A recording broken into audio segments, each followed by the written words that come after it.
that mission of seeing everyone's humanness and connecting across it is a big piece of why I do what I do. And another piece I would say is really acknowledging the ways that oppression impacts all of us.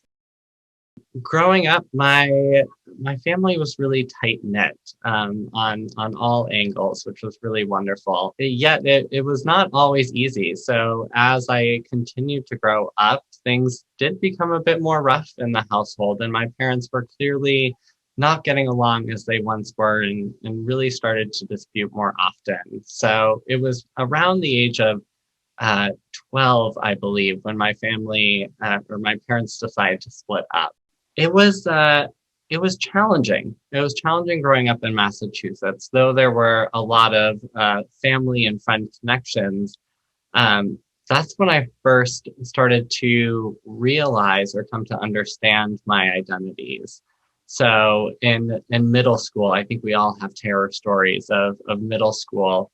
But at that time for me, there was a strong emphasis on my femininity or this feminist that I was exhibiting. And so a lot of my classmates would really focus on that presentation as gayness or assuming that I am queer because of a gender presentation or expression.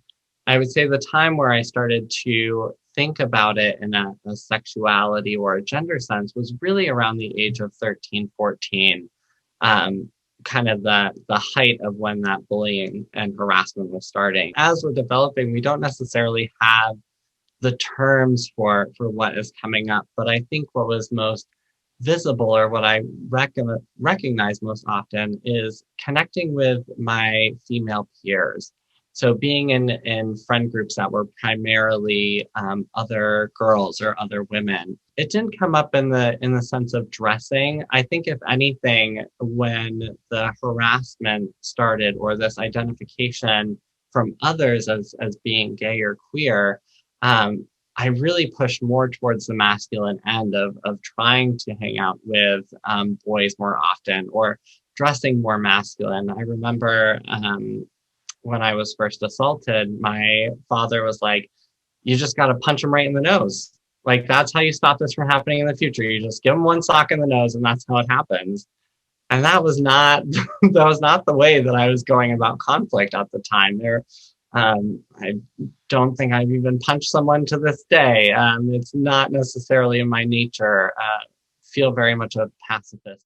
There was this turn towards trying to conform and trying not to stand out from the mix and trying to assimilate with, you know, what we are taught around masculinity, and trying to do more sports and trying to just present more mass, deepen one's voice in those areas. And so I think if anything, I pushed away femininity for such a long time that I just wanted the bullying to stop, honestly. And I thought the way that you have that stop is not leaning into yourself more, but instead really thinking about that assimilation, that conformity that is a protective factor, or it seems that way a lot of the time. But I think my parents didn't start to recognize, or at least didn't name to me around my femininity or my potential queerness at all growing up. I think they both were very much in the realm of affirming the masculinity or affirming ways to stand up for oneself. And it honestly wasn't until I came out to my mother and father as gay that they kind of had that light bulb moment. I know my mom, after the fact, was very much like, "Oh, well, I could have or should have assumed because of you dressing up so much as a young kid, or just the way that you would interact with girls." It was kind of this piece of hindsight and starting to pick up these hints along the way. Um, and absolutely, when I came out as trans, which wasn't until my senior year of college, that was another moment where it was that light bulb for her, where she may not have predicted or seen these pieces coming up as I was growing, but once I was able to share that information, then she went, "Oh my goodness, like that, it makes sense to me now. And I wish I had the language. I wish I had the knowledge around trans identities, not in the sense of pushing you or telling you the direction you need to go, but instead being able to have more open conversations about gender or about sexuality. When I was starting to learn about sexual health and identities, not only is it very rigid in schools as to how we learn, I remember them separating us by sex, and then the men watched the video that was all about male genitalia, and the women were watching the one about women genitalia, and there was no crossover in understanding our bodies as a whole. Uh, my mother was more accepting, understanding off the bat. I think she, uh, kind of going back to that light bulb moment, I think she was looking for the validation from history to put this all together and help with that understanding. Um, my father, on the other hand, he was always accepting right from the start. On his perspective, it has always been like, I see you as my child, and this is just additional information to get to know you better. And on my mom's end, it was very much the emotional, deeper connection of how can I learn with you? How can this strengthen our bond? Neither of them expressed disappointment, which I think is a number one concern. We talk about coming out more generally. We think of it as this one-time experience of you are coming out to your parents or coming out to your family, and then you're out, you're done. Um, and so for me, when it comes to coming out, the first person I came out to was, of course, my best friend at the time. And I think it's always kind of testing the water, the litmus test of, okay, so I've told one person, and they were supportive. So do I tell this person as well? And I think once I had that support group behind me of peers, so it was just a few of my close friends that I was able to share that information with.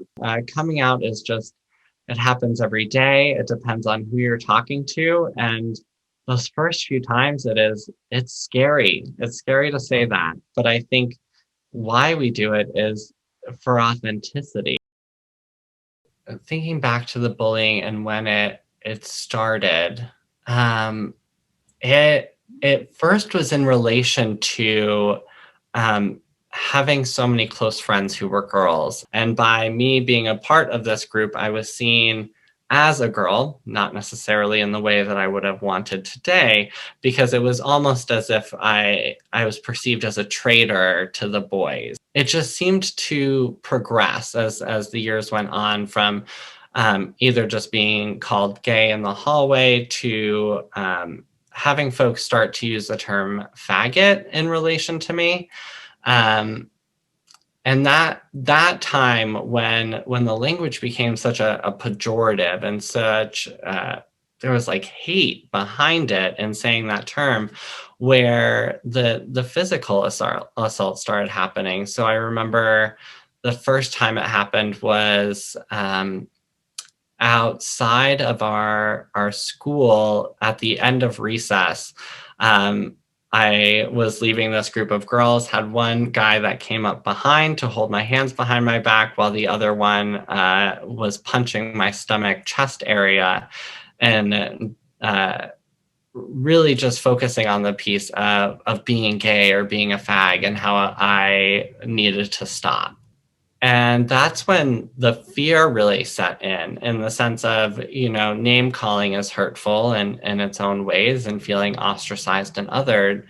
But once there became a physical violence that was attached to those terms, it made me scared to go to school at the end of the day. Is what time which time is it going to lead in physical assault, or which time is it just going to be name calling? That since I didn't identify at the time as LGBTQ, that the protections just weren't there. Nobody was really listening to what was happening. I remember being sick very often, not with any cause, but just this, I would go to bed fine and wake up, and just knowing that I had to go to school the next day would physically make me ill. I think ultimately where the decision making came from to go to Vermont was this piece of not feeling safe at school, and just feeling overwhelmed with that consistent anxiety around a place that should have been, instructing and helping me develop,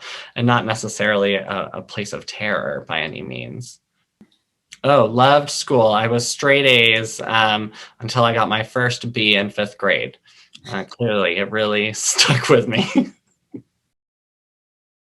I may have relationships that I wouldn't say they were romantic by any means. Even at the time, I wouldn't have identified as gay, even though I was hooking up with guys. And I think the trauma piece in there is that a lot of these folks would present very masculine in the day to day.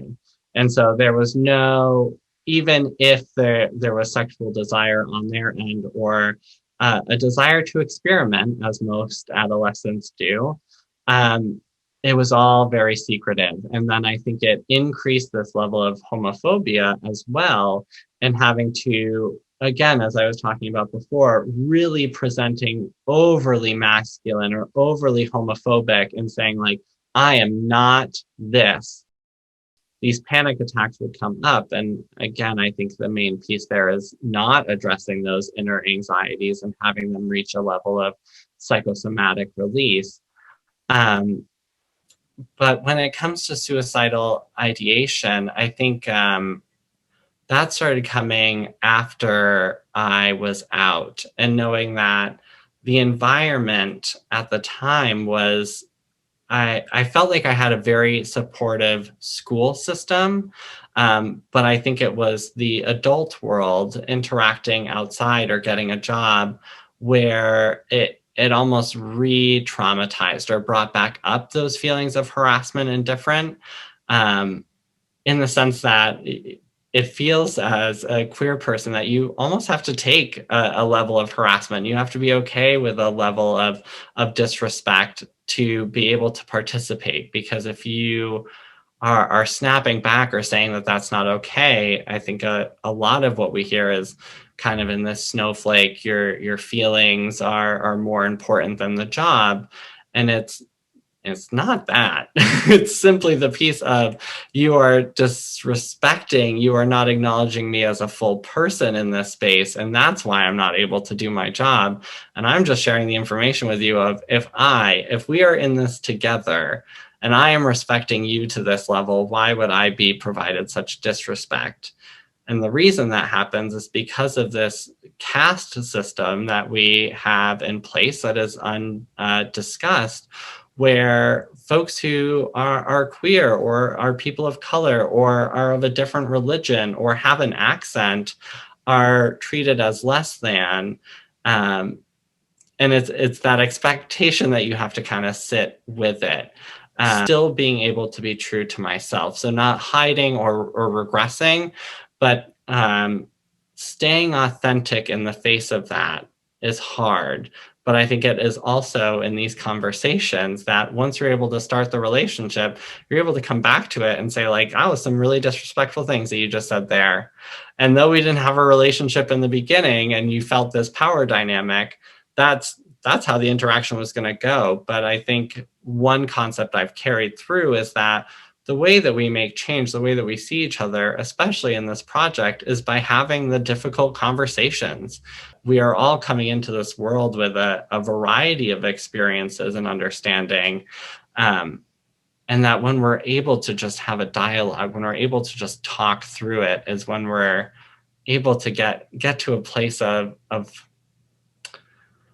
homeostasis in some parts, of just recognizing that those differences exist and yet we both exist. Being able to find community and just this readily understanding of what queerness was made it, I would say, easier in a sense. And I think some youth would agree that as we progress and as we become more visible and have these conversations, it becomes increasingly easier for folks to be able to come out because they see others. They don't feel alone in the mix. We have such a high level or threshold when it comes to femininity. In full honesty, it's really embracing more of myself. And so I use the terms like trans woman or trans femme to describe myself, but really it is in that feminine sense of, do I see myself as a woman specifically? Not necessarily, but do I see myself as wanting to be recognized as femme and have that piece be at the forefront? Absolutely, because that is how I've walked through this world the entire time. And it is just such a pleasure to be in a point in history and a point in community where that is accepted as fact, and recognized. As that progression happened, and especially as my hair grew longer, as my skin became softer, um, it became easier to be out or to correct or to, um, honestly not even care if folks misgender or misrepresent me, because uh, it didn't feel like I needed that outward validation. So now visibility feels ever important. And I think that the big piece for me is around younger trans folks, or just people overall who don't feel like they can be themselves, and finding more joy in life, and understanding that there's so much that we can get upset about every single day, but being able to love and accept you is just such a wonderful gift. So when I had the opportunity to start really digging into gender identity and understanding transgender identities, I too came at it from a place of just curiosity. What does this mean? Embracing femininity, that is when I was able to say, oh, I'm trans femme, or I'm a trans woman, um, and being able to be recognized in that sense. And it was hard. I remember calling friends about it. I remember just sitting there and having this spiraling moment of like trying to find every reason why I'm not, rather than being able to say yes.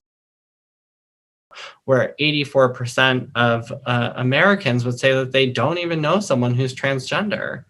Well, for so long, we've been outlawed. We have been treated as folks who have psychiatric disorders or should be locked away because of the way that we understand ourselves. This society has kind of pushed folks so far to a point where they have to conform their bodies to these standards to be able to be seen as their whole selves, that I didn't see that for myself. I still have a lot of love for my body, for who I am, and really felt it as the emotional sense of how I wanted to connect with others or how I wanted to be seen. And that didn't inherently mean for me that I needed to fit the biological sex of female to do that, but that it was just that simple understanding and ability to live free that was most rewarding. For myself, I really benefited from doing hormone replacement therapy. And that helped with a lot of the feminizing features for me. Um, and I think going back to that piece as to why folks pursue medical intervention is also thinking of the history of medicalizing trans identities. It is understandable at the time. That's how we conceptualize gender and sex very, very much together, is that if you understand your gender differently, then we need to change your body so that it matches our idea of sex, rather than understanding gender as a separate concept. As within indigenous cultures, we talk about folks who are two-spirit, which is this blend of masculine and feminine energies, and can be seen as a third gender role, but it can also be seen as a sexuality that is embraced within cultures. There's no body modification within indigenous cultures. There's just this acceptance of difference and understanding that we can have these multiple essences. And it's amazing, astounding to see that within indigenous cultures, there's this uplifting of seeing trans folks, as we would describe, as leaders and closer to a higher power or being. The question that I ask myself frequently is, am I doing this for me, or am I doing this for others? If it comes up as something that feels right, great. But otherwise, I like to think of transness as build your own adventure rather than a recipe as it's been told to us before. As humans, we are trying to navigate this world in a way that is best for us, in a way that we're able to thrive. Um, so there's a difference between acknowledging held prior beliefs and this idea of invalidating one's identity and saying that they don't exist or shouldn't exist. For the past 3 years from the Human Rights Campaign, they've identified it as the deadliest year for trans people, year after year. Even thinking of being in the legislature right now and talking to colleagues who I would say are opposite of my views in the political realm, we're able to sit in committee and have deep conversations around the future of policy and legislature. But what if we all were able to live in that in between and understanding that gender does not dictate what I have to wear, how I have to interact in situations. And so when we look at what we would call the privileged identity of being a man, what I see is this restriction of not being able to be in touch with emotions or show emotions openly because it reduces one's strength or it reduces a perception of leadership abilities. But that is all made up. As we know, we all have emotions. I would say that there are many topics in this world that I am ignorant to. But a key difference is whether we're willing to lean into that ignorance and learn a different viewpoint, or whether we stay, I don't want to say stay true, but stay beholden to the beliefs that have already been given to us or that we have formed on our own. And so I think we see within religious sectors, there's misinformation that is pushed out. I think within just conservative sectors overall, or the way that we educate our youth in some parts of this nation, don't even talk about what it means to be LGBTQ. And so having that information up front is very, very helpful. It's really great to see you fully, or it's really great to see you happy. That's what I get a lot of the time. And even from people in Massachusetts who I haven't seen in 10, 11 years and can't say I've kept in great contact with, have been reaching out more and more with that same sentiment of it's really great to see you happy, which is heartwarming at the end of the day.